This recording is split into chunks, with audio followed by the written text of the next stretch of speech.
L'être humain est un être social. Nous aspirons à la connexion et au sentiment d'appartenance.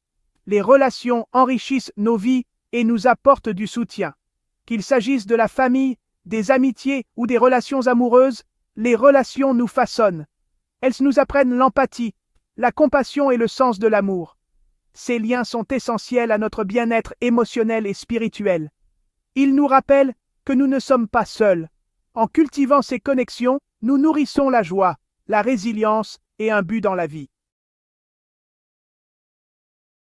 Le texte ancien du Siracide offre un éclairage profond sur la nature de la véritable amitié. Un ami fidèle est un refuge solide. Celui qui le trouve a trouvé un trésor. Siracide 6, 14. Cette sagesse souligne le don précieux qu'est un véritable ami. Le Siracide insiste sur le fait que la véritable amitié exige l'altruisme. Un véritable ami se réjouit de vos succès et vous offre du réconfort dans les moments de tristesse. Cette attention et ce soutien réciproque constituent le fondement d'un lien durable. Les enseignements du Christ élèvent le mariage au rang d'alliance sacrée. Que l'homme ne sépare donc pas ce que Dieu a uni. Marc 10, 9. Ces paroles soulignent le caractère sacré et permanent de l'union matrimoniale. Le mariage, du point de vue du Christ, est l'union de deux âmes, un reflet de l'amour de Dieu.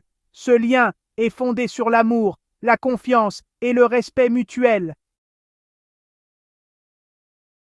Le mariage est considéré comme sacré dans de nombreuses cultures et religions.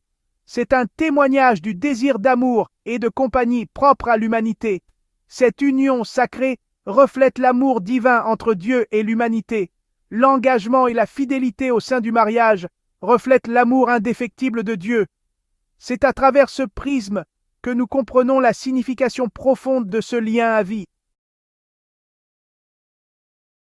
Bien que le mariage soit considéré comme sacré, la réalité du divorce est une expérience douloureuse pour beaucoup.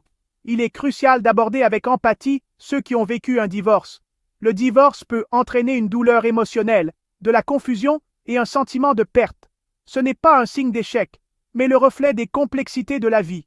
Il est primordial d'offrir soutien et compréhension à ceux qui traversent cette période difficile. En fin de compte, l'amitié et le mariage sont des dons précieux. Ce sont des bénédictions divines qui enrichissent nos vies. Entretenir ces relations demande des efforts, du pardon et un amour indéfectible. En reconnaissant le caractère sacré de ces liens, nous nous ouvrons à une joie profonde, à un développement personnel et à une compréhension plus profonde de l'amour de Dieu. Chérissons ces relations et efforçons-nous de cultiver des relations fondées sur l'amour, la confiance et le respect mutuel.